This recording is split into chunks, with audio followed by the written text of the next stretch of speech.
호우 시절로 오세요. 그때 우리가 여기에 있습니다.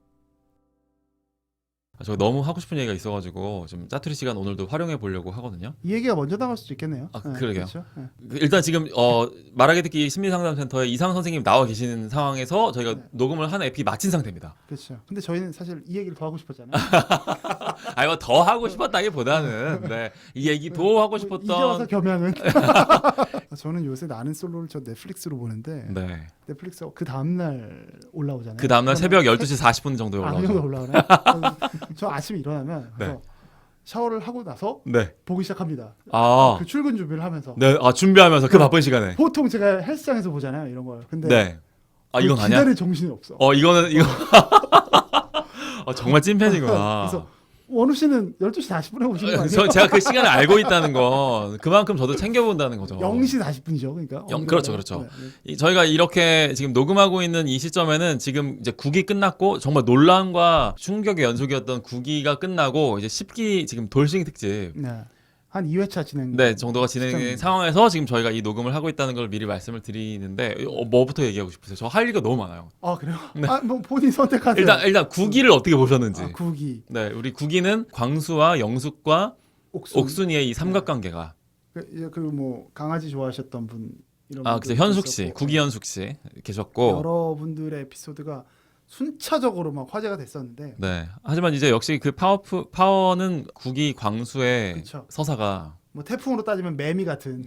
그렇죠. 근데 그 광수라는 인물을 보면서 좀 얘기할 거리가 있다라고. 저도 생각하는데, 그렇게 네. 생각했어요. 자, 이렇게 흥분했어요. 우리 정신과 의사 선생님이시잖아요. 네. 9기 광수 선생님이. 이 얘기가 뭐 그렇게까지 하고 싶었던 건 아니라고 했던 것 같은데. 제가요?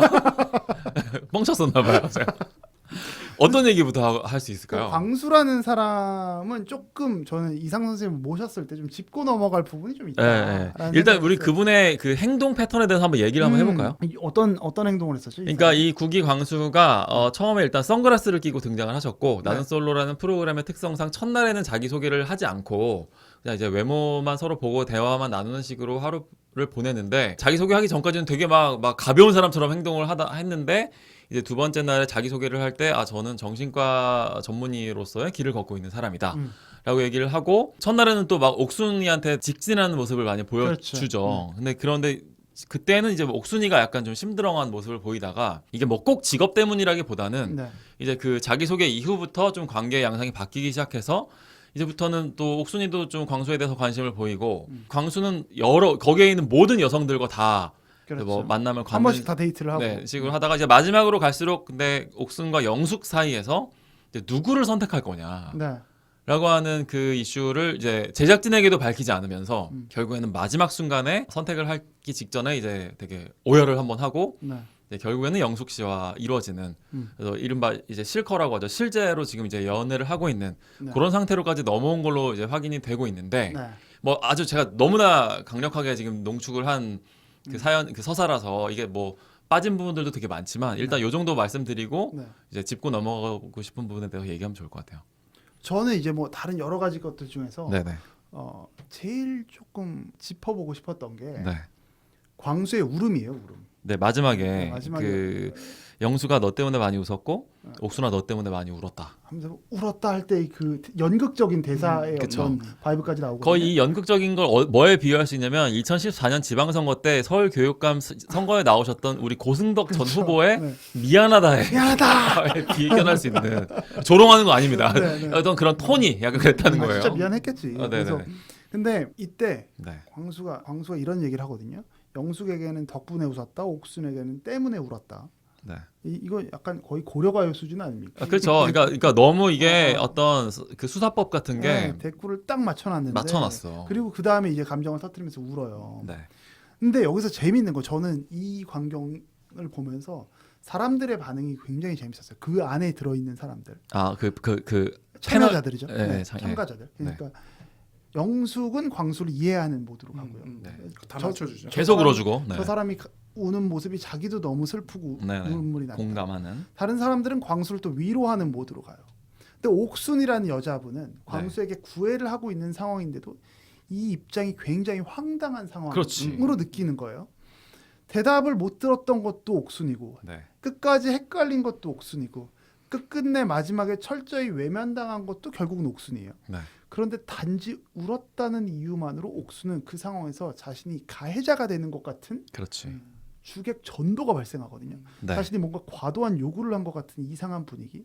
근데 오히려 그 상황에 농락당한 건 어떻게 보면 옥순일 수가 옥순이에요. 있는데. 네. 근데 그러니까 이런 희한한 네. 굉장히 억울한 상황을 겪어본 것 같은 거예요. 저도 살면서. 살면서 이게 애정전선이 아니어도 네. 분명히 억울해서 내가 했는데 네. 우니까 네. 네. 울고 나니까 갑자기 내가 가해자가 된 거야. 문제 제기를 했다는 내가 나쁜 사람이 된 거야. 너 왜 그렇게 빡빡하니? 너 너 왜 그렇게 드세니가 되는 거예요. 어. 이게 그럼 저는 거기서 제가 그 옥순이라는 캐릭터의 여자분을 그 전체 에피소드에서 그렇게 좋게 바라보지 않았음에도 불구하고 저는 그 전까지 모든 광수의 행각에 대해서 그냥 그런가 보다 좀 심드렁하게 보다가 거기서 정말 몹쓸 놈이네라는 생각을 하게 됐죠. 네. 여론을 조작하는구나. 저는 사실 그렇게까지 느껴졌거든요. 네. 그래서 저는 그래서 이게 어렸을 때 사는 녀석들 싸울 때 네. 울면 진 거라는 관용적 표현이 있었잖아요. 네. 네가 울면 지는 거야 라면서 저희 아버지도 가르쳤었던 거예요. 네. 사는 새끼가 너 울면 지는 거야. 함부로 울지 마. 네. 이게 뭐냐면 울음을 금기시하는 사회도 문제지만 네. 저는 울음에 지나치게 관대하거나 과잉된 반응을 하는 거 역시 문제 아니냐. 요 포인트를 잡으셨구나. 이런 생각을 했었고 네. 울면 지는 거란 이야기 속에는 어쩌면 울지 말고 감정에 휘둘리지 말고 네. 다른 이의 감정을 약삭빠르게 흔들지도 말고 네. 오직 정직하게 네 상황을 묘사하고 전달해 보라는 어떤 사회적 권고가. 바람이 있었던 게 아니냐. 음. 근데 표현력이 부족하거나 표현을 아끼는 사람들도 있지만 이렇게 울음 자체만으로 이 사람이 단순히 모든 진심을 치환할 수 있는가, 대변할 수 있는가? 저 이거 네. 좀 문제 제기를 하고 싶었어요. 이 광수의 네. 이 울음 행각은 이건 굉장히 교묘하고 영리하고 조금 약간 이건 비릿하다. 전략적이다. 이건 좀 별로 전략적으로 느껴지죠. 별로 이렇게 건강하게 느껴지지 않는다. 이게 네. 저희가 이 나는 솔로라는 프로그램은 어쨌든 간에 일반인이라고 우리가 흔히 얘기하는 그러니까 정말 그냥 평범한 사람들이 그냥 같이 사회생활을 하는 사람들이 나가는 프로그램이기 때문에 저희가 막 이걸 뭐 유명인이나 뭐 연예인이 아니기 때문에 배우가 아니기 때문에 막 뭐 잘했다 못했다를 얘기하기가 되게 조심스러운 부분은 네. 있는데 그래가지고 사실은 저희가 지금까지 나는 솔로 얘기가 몇 번 나오다가도 덮고 갔죠. 비판의 수위를 낮추거나 아예 삭제해버린 부분들도 많았거든요. 근데 요번에 국위 광수의 경우에는 네. 조금 얘기가 달라지는 부분이 있다고 보고 저는 제작진들이 이 이제 사실은 국위 광수로 인해서 시청률도 엄청나게 올라갔고 이 그치. 프로그램이 어마어마하게 화제가 됐는데 이거를 그냥 이렇게 화제가 되고 떠들썩하게 넘어갈 것인가에 대해서 약간 문제 제기가 저도 하고 싶어지는 거예요. 이거는 좀 뭔가 짚고 넘어갈 부분이 있는 게 아닌가라는 생각이 들더라는 거죠. 국위 광수가 마지막까지 자기의 마음을 숨기고 그러다가도 이제 방금 말씀하신 걸로 이제 울음으로 뭔가 국면을 전환하려고 하는 그렇죠. 듯한 이 일련의 모든 이야기들이 이제 처음에 옥순이한테 광수가 막 마음을 표현했는데 그걸 마음을 받지 못하고 또 옥순이가 다대일 데이트 하기 싫다고 일부러 광수 선택 안 하고 다른 남자 선택한 적이 한 번 있었잖아요. 네.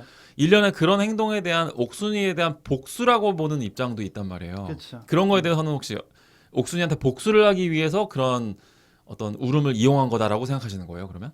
저는 이 모든 과정이 그냥 전략적이었다라고 느껴져요. 그러니까 광수라는 사람이 물론 그렇게 선택할 수 있는데 네. 제가 이 울음의 행동에 대한 문제 제기를 좀 하는 거는 네. 우리가 눈물을 너무 값없이 만들어 버린다. 이 네네네. 지나치게 여기에 의미 부여를 하면서 네. 그냥 울 수도 있는 거를 그냥 이 눈물 자체를 전략적으로 활용하게 되면 이건 사실 더 이상 진심으로 이야기하는 거를 우리가 일종의 해석해낼 네. 가치를 이제 의심하게 만드는 그러니까, 거거든요. 사회적 사회적 가치를. 그래서 네네. 이 좀 눈물이나 이런 거에 좀 우리가 감정에 좀 드라이하게 반응할 필요가 있다라는 이야기를 전 했던 거고 광수라는 사람이 아까 그 질문이 뭐였죠? 뭐 복수를 위한 복수. 뭐 일종의 뭐 그런 거냐, 의도를 가진 거냐. 저는 의도나 복수도 그냥 광수라는 분이 만들어낸 네. 하나의 그냥 변명거리라고 생각해요. 마치 징크스와 같은 네. 논리적 정합성을 만들어가는 거죠. 자신의 그치. 감정을 어떤 설득력 있는 이유로 논거로 만들기 위한 걸로 네. 너한테 그런 질투심도 났어라고 이야기하는 거지만 네. 그냥 이 전체 판을 그냥 쭉 봤을 때는 광수라는 분이 처음에 그 선글라스를 끼고 와서 네. 하나의 심리 실험을 하는 것 같다라는 인상을 저는 오히려 더 받았어요. 맞아요. 저도 네. 그런 거에 이게 공감합니다. 복수라는 것보다도 그냥 네. 전체적인 큰 판에서 하나의 주인공이 되어 보고 싶었던 게 아닐까. 그렇지만 그 순간순간마다 모면하는 과정이 필요했고 네. 그걸 때로는 내가 너한테 섭섭해서 이렇게 했어. 너도 그렇게 했으니까 나도 뭐 더 이상 말을 하지 않은 거야. 네. 이걸 약간 복수심의 코드로 읽을 수 있는 거고 네. 또 하나는 내가 원하는 걸 다 하면 안 되니까 징크스라는 말로 한 거야. 네. 징크스라는 교묘한 어떤 그 툴을 이용해서 네. 자신이 해야 할 책임을 면피하는 행동으로 네. 활용한 거죠. 그러니까 저는 좀 이거는 좀 이 흐름은 그러니까 광수라는 인물 자체 개인의 문제가 아니라 네. 이걸 이렇게 우리가 뭐 집단적으로 때릴 건 아니지만 좀 네. 생각해볼 지점이 네. 있는 사람 아니냐 이런 생각이 좀 근데 들었어요. 뭘 위해서 그러니까 사람들을 이렇게 사회 실험 같은 느낌으로 자기가 어떤 주인공이 되고자 하는 욕망 때문에 그랬던 걸까요? 아니면 그냥 방송에 나오는데 좀 네. 해보고 싶었던 뭔가 내 게 중심으로 아닐까. 가고 싶었다. 네. 어떤 이- 거. 네. 그러면은 나는 솔로라는 프로그램의 취지와는 전혀 맞지 않는 행동을 한 건데 오히려 제작진들은 그런 사람을 포상한 결과가 된 그렇죠. 듯한 그렇죠. 느낌이 된 거죠. 그렇죠. 그러니까 그 평범한 사람들, 그러니까 네. 제작진이 얼마나 고민했을까라는 생각은 들어요. 그래요. 이 네. 프로그램의 취지는 처음에 평범한 사람들로 그러니까 필터는 안 씌우고 거의 내보내잖아요. 그렇죠. 그래서 그렇게 보여지는 측면을 지향하지만 네. 실제로 그 밑에서는 음. 시청률을 끌어올리기 위한 수많은 어그로를 내심 굉장히 반기고 있는 거죠. 그렇죠. 그게 이제 맞아떨어진 캐릭터가 광수 아니냐. 그래서 광수 이 9기 에피소드에서는 제작진이 좀 과도하게 개입하는 면도 있잖아요. 뭐 아예 네. 뭐 정직하지 그렇지. 못한 선택을 했습니다. 맞아요. 이건 일종의 판에 껴든 거죠. 판에 껴든 거죠. 네. 왜냐하면 그 전까지는 자막이 나올지라도 맞아요. 시청자들이 해석하는 측면으로서만 기능했다면 그치. 이 게임 아예 개입을 그렇죠. 해버린 그러니까 거거든요. 데프콘 MC가 할 말을 PD가 한 그렇죠. 거죠. PD가 그걸 참여자들에게 던져버린 거예요. 그 말 한마디가 굉장히 큰 나중에 이제 그거는 나비 룰을 효과를 위반하는 거라고 생각하거든요. 그러니까 신부님이 고해성사를 듣고 나서 다른 사람한테 제가 너 좋아한다라고 얘기하는 거랑 비슷한 거거든요. 네. 이거는 네. 좀 이거는 약간 상도덕이 어긋나는 거지. 뭐야 이렇게 하는 게 해도 되는 거야? 라는 느낌이 인터뷰를 드는. 이렇게 따면 안 되지. 취재원에 대한 보호가 안 되는 거잖아. 맞아요. 저희 정말 열변을 토하고 있는데 이 선생님은 저희만큼 난 솔로를 이렇게 애시청하지는 않더라도 저희가 막 이거 좀 보세요라고 이렇게 막 몇 개 보내드린 거 있잖아요. 네네 봤어요. 혹시 봤어요. 어떻게 보셨어요? 근데 이제 그 끝부분 선택을 네네네. 해야 되는 그것부터 또 이야기하셨는데 네. 그 부분을 좀 보면 선택의 순간에 집중하는 게 아니고 어, 한 명 한 명에게 호명하잖아요. 이야기를 모든 여자 해서 출연자들에게 다. 그러니까 이게 사실 내 마음은 이랬어 미안해. 에. 그 나 너희들이 생각하는 그렇게 나쁜 사람 아니야. 음. 약간 이런 느낌이 그렇죠. 나거든요. 네. 네. 근데 나 그런 사람 아니거든. 그런 짓을 해놓고 그런 사람이 아니라고 하는 거예요. 네, 말만. 그러니까 사실 본인 그런 사람이면서 네. 그런 점도 좀 눈에 띄었고 네. 이런 게 처음 시작할 때부터 이게 처음이랑 끝이랑 좀 비슷하다는 느낌을 받았거든요. 처음에 선글라스 끼고 막 춤추고 네네네네. 노래하고 그리고 그 다음 날 자기는 사실 그런 사람 아니라고 맞아요. 이야기를 하잖아요. 네. 그럼 왜 그랬을까? 그냥 솔직하게 이게 있는 그대로 그냥 보여줬으면 됐는데 네. 그것도 정신과 의사가 네. 그러니까 다른 의사였으면 또 달랐을 것 같아요. 맞아요. 네. 그러니까 정신과 의사니까 이게 굉장히 전략적으로 했던 것 같거든요. 네. 사실은 나 이런 그 좀 날라리처럼 잘 노는 사람처럼 보이다가 네. 그 다음 날 의사다 사실은 나. 응. 그러니까 놀 줄도 알고. 그렇지. 나 반전을 이렇게- 계속 주는 거죠. 그러니까 이런 모습이 있으니까 바로 이제 여자 출연자들이 네. 처음에는 약간 그냥 뭐잘 노는 사람이다 이런 인상만 약간 뭐 받다가 실없는 사람? 받다가 갑자기 막 새롭게 보이는. 그렇죠. 예. 그 효과를 내는데 어떻게 보면 전략적으로 성공한 뭐 그런. 그래서 이 사람 여기 왜 나왔을까 네. 하는 걸 생각해 보면 본인이 굉장히 튀어서 다른 사람들의 어떤 표를 네. 받는다 그래야 되나? 네, 이게 네, 네. 마음을 얻어서 그러니까 일단 그런 거에는 성공을 한 것 같아요. 네. 다른 사람, 그러니까 많은 사람들의 일단 마음을 얻어놓는 거예요. 네. 그런 면이 또 광수가 이제 성공적으로 다른 사람들의 마음을 얻기는 하는데 네. 거의 작정하고 나온 것 같아서 좀 괘씸한 부분도 네, 그러니까 네. 괘씸하게 이게 생각이 들기도 하고 이게 작전이었다면 성공했다. 작전이었다면 대단하네. 완벽하게 성공했죠. 대단하네. 네. 그런 생각도 드는데 이게 정신과 의사라는 게 저는 이게 마음에 이게 계속 걸리는 거죠. 이제 그렇죠. 그게 지금 대중이 문제 제기를 하는 건데. 맞아요. 저래도 돼? 저거는 마치 그러니까 자기 어떤 직업적인 스킬을 이용해서 네. 한 거 아니야라는 생각이 드는 비릿한 지점이 있다는 거죠. 내가 정신과 의사여도 나에게 이런 인간적인 모습이 있다. 네네. 그런 것만 받아라고 하기에는 네네. 왜 사람들이 정신과 의사에게 기대하는 네. 그런 어떤 모습들이 있단 말이에요. 네. 조금 이게 진솔하고 진정성이 있고 그런 면들이 좀 잘 보이지 않았던 게 네. 문제가 되고 있는 게 아닌가 저는 싶어요. 그래서 이제 좀 네. 질문하고 싶은 게 네. 있는데 네. 그러니까 광수라는 인간 사람에 대해서 제가 뭐 근데 뭐 우리가 그 사람을 심판할 필요는 없으니까 네. 저는 이제 궁금해지는 게 이 전략이 어쨌든 주요했잖아요. 네. 그럼 먹혀 들어간 거죠. 저는 이제 이 선생님한테 물어보고 싶은 거예요. 진솔하게 마음을 고백하고 전달하는 것이 효과적인 것이냐, 아니면 마음을 훔치고 이렇게 밀당이라고 해야 되나요? 요게 더 사랑을 쟁취하는데 효과적인 것이냐, 어떻게 생각하세요? 이거 방송 나가면 누가 막 굉장히 반기를 드는 사람도 있을 것 같은데 둘 다 필요하지 않을까요? 그러니까 내가 좋아하는 사람의 마음을 얻기 위해서는 네. 뭐든 한다. 네. 그러니까 이런 게 어떻게 보면 삶의 적극성인데 네. 이게 이제 TV에 나오니까 또 문제가 되는 것 같아요. 네. 네. 이게 이제 다 중계가 된다는 거죠. 그렇죠.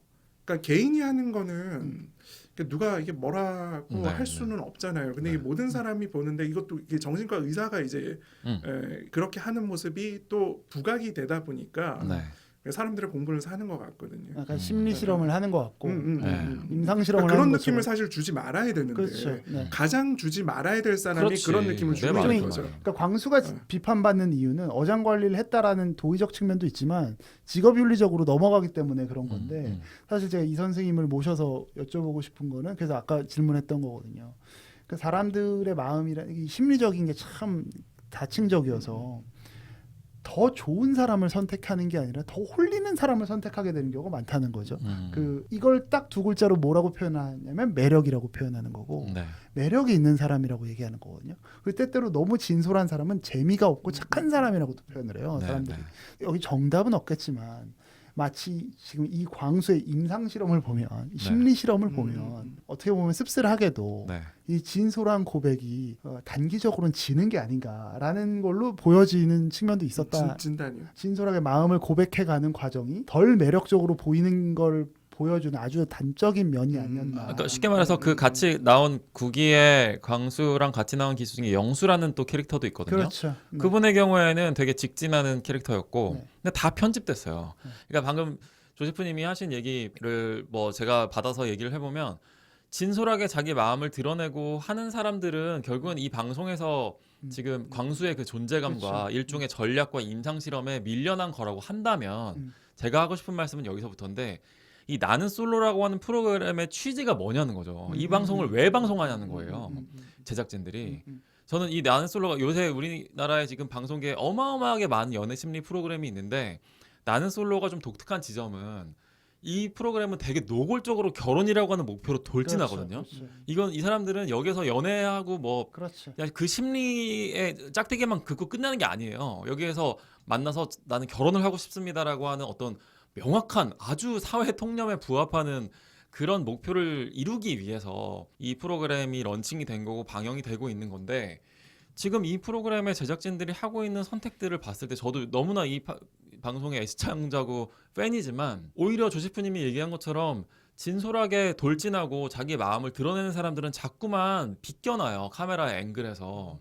이제는 막 심지어 자신의 어떤 직업적인 거를 이용해서 뭔가 이런 좀 자꾸 이상한 패를 가지고 있는 듯한 사람이 지금 되게 많이 부각되고 있고 이 난리가 났는데도 지금 저희는 국기 광수가 뭘 좋아하는 사람인지 취미가 뭔지 그렇죠. 몰라요. 아무것도 왜냐면 부각하지가 않았거든요. 물론 자신을 드러내지 않았죠. 자기가 얘기 안 한 걸 수도 있고 아니면 제작진들이 뭐 그런 거는 중요하지 않다고 생각할 수 있는데 어쨌든 간에 뭔지도 모른 채 근데 그 영숙이라는 사람은 그렇게 좋아졌을까? 둘만의 데이트에서는 뭔가 있었을 거라고 생각하는데 그런 것들이 전혀 부각되지 않는 거예요. 그냥 광수의 되게 약간 기행 같은 모습들 같은 것만 남아있다고 한다면 이 프로그램의 취지가 이제는 뭐가 남아 있냐는 생각이 전 든다는 거예요. 야 이게 저희가 녹음 시간이 박해서 그러는데 네. 뭐 나중에 한번 더 해야겠네요. 왜냐하면 이게 지금 원우 씨는 지속적으로 네. 그 지난번부터 이 구조적인 어떤 이제 네. 거시적인 관점에서 트루먼 쇼의 PD 같이 지금 이게 제작진이 너무 의도와 네. 이런 부분들이 조금 거슬린다. 국기의 경우에는 저도 국기 광수랑 관련된 이 내용은 전 이번에는 이 나는 솔로 제작진이 조금 해로운 방송을 송출한 것 같아요. 저는 그렇기 때문에 이 얘기를 하고 싶었던 거예요. 그래서 이거는 조금 문제가 될 수 있다는 생각이 좀 든다. 는 거죠. 굉장히 우리가 격정적이었네요. 방송이 언제나 뭐 밝고 옳고 뭐 이래야 된다고는 생각하지 않지만 그래도 저는 어떤 지향하는 방향에 대해서는 우리가 다 뭐 많은 사람들이 보고 있는 것이라고 한다면 뭐 물론 뭐 저희 얘기를 듣는 사람들이 그렇게 많지는 않다 하더라도 이런 모래알 같은 목소리도 전 남겨놓을 필요가 있다는 생각은 그렇죠. 들었던 거예요. 이렇게 하시면 안 되는 거 아니에요?라고 이렇게 얘기하고 싶었던 마음도 있었던 것 같아요. 조만간 피켓을 들고 왔습니다. 방송국 앞에 가서 1인 시위. 저를 출연시켜 주세요. 이렇게 써 있으면 안 되는데. 뒷면에 그렇게 써 있는 거야. 네, 좋습니다. 저희 그러면 나는 솔로 이야기로 마무리가 됐지만 사실은 시작하는 느낌으로 네. 본격적인 영화 발굴 방송으로 이제 넘어가 보도록 하겠습니다. 또 만나요. 네, 감사합니다.